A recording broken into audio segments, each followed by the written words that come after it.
Ibnu Mas'ud berkata, ketika Rasulullah telah mendekati ajalnya, beliau mengumpulkan kami sekalian di kediaman ibu kita Siti Aisyah, kemudian beliau memperhatikan kami sekalian sehingga berderailah air matanya dan bersabda, "Selamat datang bagi kamu sekalian dan mudah-mudahan kamu sekalian dibelas kasihani oleh Allah. Saya berwasiat agar kamu sekalian bertakwa kepada Allah serta mentaatinya. Sungguh telah dekat hari perpisahan kita dan telah dekat pula saat hamba yang dikembalikan pulang kepada Allah Ta'ala dan menemui surganya. Kalau sudah datang saat ajalku, hendaklah Ali yang memandikan, Fadhal bin Abbas yang menuangkan air, dan Usamah bin Zaid yang menolong keduanya, kemudian kafanilah aku dengan pakaianku sendiri, bila kamu sekalian menghendaki, atau dengan kain yaman yang putih. Kalau kamu sekalian memandikan aku, maka taruhlah aku di atas balai tempat tidurku di rumahku ini, dekat dengan lubang lahatku. Sesudah itu keluarlah kamu sekalian barang sesaat meninggalkan aku. Pertama-tama yang mensyolati aku ialah Allah Azza wa Jalla, kemudian malaikat Jibril, kemudian malaikat Israfil, malaikat Mikail, kemudian malaikat Israel dan beserta para pembantunya, selanjutnya semua para malaikat. Sesudah itu masuklah kamu sekalian dengan berkelompok-kelompok dan lakukan sholat untukku. Setelah mereka mendengarkan ucapan perpisahan Nabi Muhammad SAW, mereka para sahabat menjerit dan menangis seraya berkata, "Wahai Rasulullah, engkau adalah seorang utusan untuk kami sekalian, menjadi kekuatan dalam pertemuan kami dan sebagai penguasa yang mengurus perkara kami, bila mana engkau telah pergi dari kami. Kepada siapakah kami kembali dalam segala persoalan?" Rasulullah bersabda, "Telah kutinggalkan kamu sekalian pada jalan yang benar dan di atas jalan yang terang dan telah kutinggalkan pula untuk kamu sekalian dua penasehat yang satu pandai bicara yang satunya diam saja. Yang pandai bicara adalah Al-Quran dan yang diam adalah ajal atau kematian. Apabila ada persoalan yang sulit bagimu, maka kembalilah kamu sekalian kepada Al-Quran dan kepada Sunnah. Dan kalau hati kamu keras membatu maka lunakkan dia dengan mengambil tamsil ibarat dari hal ihwal mati." Sesudah itu maka Rasulullah Shallallahu Alaihi Wasallam menderita sakit mulai akhir bulan Syafar selama 18 hari. Para sahabat pun menengok silih berganti. Sedang penyakit yang diderita mulai hari pertama sehingga akhir hayatnya ialah pusing kepala. Rasulullah mulai menjadi Rasulullah pada hari Senin dan wafat juga pada hari Senin. Tatkala pada hari Senin, penyakit beliau bertambah berat. Maka setelah Bilal selesai adzan subuh, dia pergi menghampiri pintu rumah Rasulullah Shallallahu Alaihi Wasallam sambil mengucapkan salam, "Assalamu alaika ya Rasulullah." Siti Fatimah menjawab, Rasulullah masih sibuk dengan dirinya sendiri. Bilal terus kembali masuk ke masjid, dia tidak memahami kata-kata Fatimah. Ketika waktu subuh makin terang, Bilal datang lagi menghampiri pintu rumah Rasulullah Shallallahu Alaihi Wasallam dan salam seperti semula. Rasulullah mendengar suara Bilal itu, maka beliau bersabda, "Masuklah hai Bilal, aku masih sibuk terhadap diriku sendiri dan penyakitku rasanya bertambah berat." Maka suruhlah Abu Bakar agar sholat berjamaah dengan orang-orang yang hadir. Bilal pun keluar sambil menangis dan meletakkan tangannya di atas kepala, sambil mengeluh, "Aduh musibah, susah, terputus harapan, telah habis hilang tempat tujuan, andai kata ibuku tidak melahirkan aku." Bilal terus masuk masjid dan berkata, "Hai sahabat Abu Bakar, sungguh Rasulullah menyuruh engkau agar sholat bersama-sama dengan orang yang hadir, karena beliau sibuk mengurusi dirinya yang sedang sakit."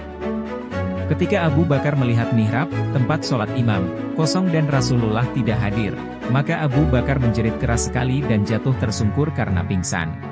Maka ributlah kaum muslimin, sehingga Rasulullah mendengar keributan mereka, dan bertanya kepada Fatimah, "Hai Fatimah, mengapa pagi ini, dan apakah keributan di sana itu?" Siti Fatimah menjawab, "Keributan di sana itu ialah kaum muslimin sendiri, karena engkau tidak hadir."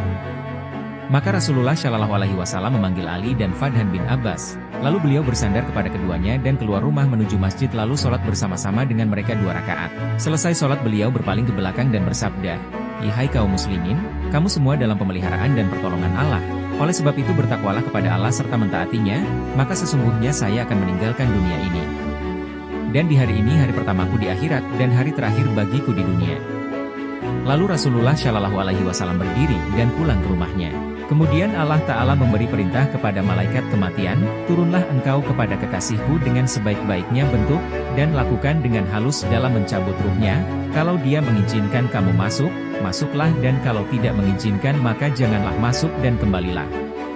Maka malaikat kematian pun turun dengan bentuk seperti orang Arab Badui desa, seraya mengucapkan salam, "Assalamu alaikum ya ahlal baiti nubuati wa adanir risalati adhulu, mudah-mudahan keselamatan tetap untuk kamu sekalian, wahai penghuni rumah kenabian dan sumber risalah, apakah saya boleh masuk?" Maka ributlah kaum muslimin, Sehingga Rasulullah mendengar keributan mereka, dan bertanya kepada Fatimah, "Hai Fatimah, mengapa pagi ini? Dan apakah keributan di sana itu?" Siti Fatimah menjawab, "Keributan di sana itu ialah kaum muslimin sendiri, karena engkau tidak hadir." Maka Rasulullah Shallallahu Alaihi Wasallam memanggil Ali dan Fadhan bin Abbas, lalu beliau bersandar kepada keduanya dan keluar rumah menuju masjid lalu sholat bersama-sama dengan mereka 2 rakaat. Selesai sholat beliau berpaling ke belakang dan bersabda, "Hai kaum muslimin, kamu semua dalam pemeliharaan dan pertolongan Allah. Oleh sebab itu bertakwalah kepada Allah serta mentaatinya, maka sesungguhnya saya akan meninggalkan dunia ini. Dan di hari ini hari pertamaku di akhirat dan hari terakhir bagiku di dunia." Lalu Rasulullah Shallallahu Alaihi Wasallam berdiri dan pulang ke rumahnya. Kemudian Allah Ta'ala memberi perintah kepada malaikat kematian, "Turunlah engkau kepada kekasihku dengan sebaik-baiknya bentuk, dan lakukan dengan halus dalam mencabut ruhnya. Kalau dia mengizinkan kamu masuk, masuklah, dan kalau tidak mengizinkan maka janganlah masuk dan kembalilah." Maka malaikat kematian pun turun dengan bentuk seperti orang Arab Badui desa, seraya mengucapkan salam, "Assalamu alaikum ya ahlal baiti nubuati wa madanir risalati adulu, mudah-mudahan keselamatan tetap untuk kamu sekalian, wahai penghuni rumah kenabian dan sumber risalah, apakah saya boleh masuk?"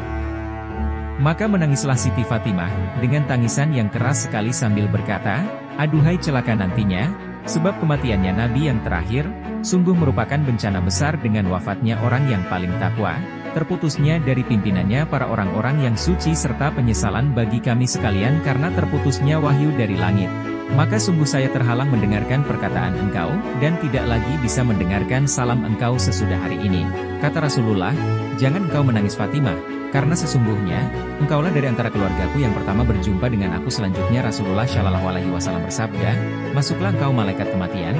Maka malaikat kematian pun masuk sambil mengucapkan salam, "Assalamu alaika ya Rasulullah." Rasulullah menjawab, "Waalaikumsalam.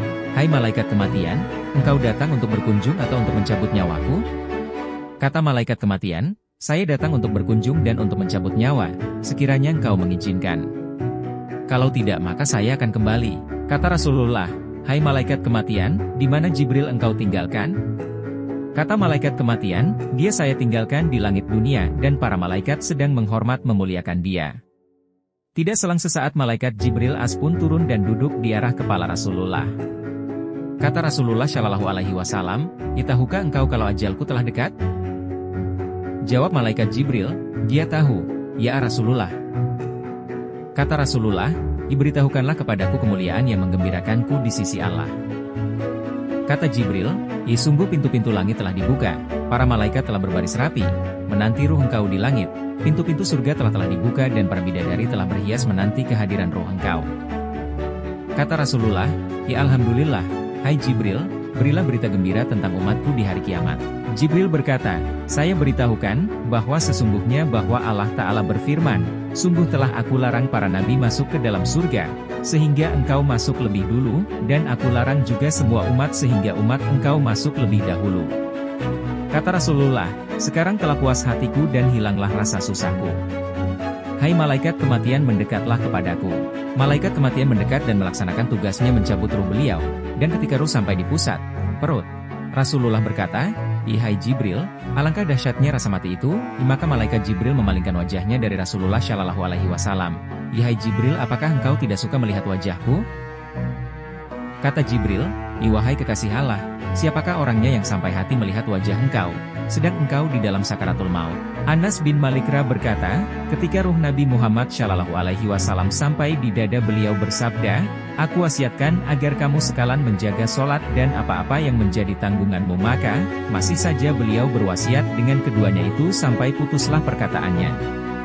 Kata Alira, sungguh Rasulullah Shallallahu Alaihi Wasallam ketika menjelang akhir hayatnya telah menggerakkan dua bibirnya 2 kali, dan ketika saya mendekatkan telinga, saya mendengarkan beliau mengucapkan dengan pelan-pelan, "Umatku, umatku."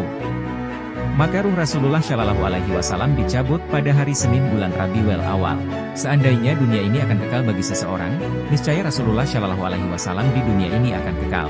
Diriwayatkan bahwa Ali telah membaringkan jenazah Rasulullah Shallallahu Alaihi Wasallam untuk dimandikan. Tiba-tiba ada suara dari sudut rumah yang mengatakan dengan keras sekali, "Muhammad, jangan engkau mandikan karena dia sudah suci dan disucikan." Maka timbullah keraguan-raguan pada diri Ali terhadap suara itu.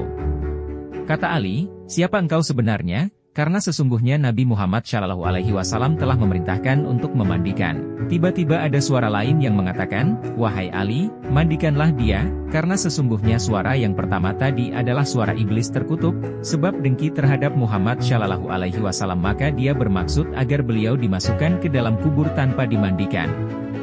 Kata Ali, "Semoga Allah membalas kebaikan kepadamu, sebab engkau telah memberitahukan bahwa tadi itu suara iblis terkutuk, maka siapakah engkau?"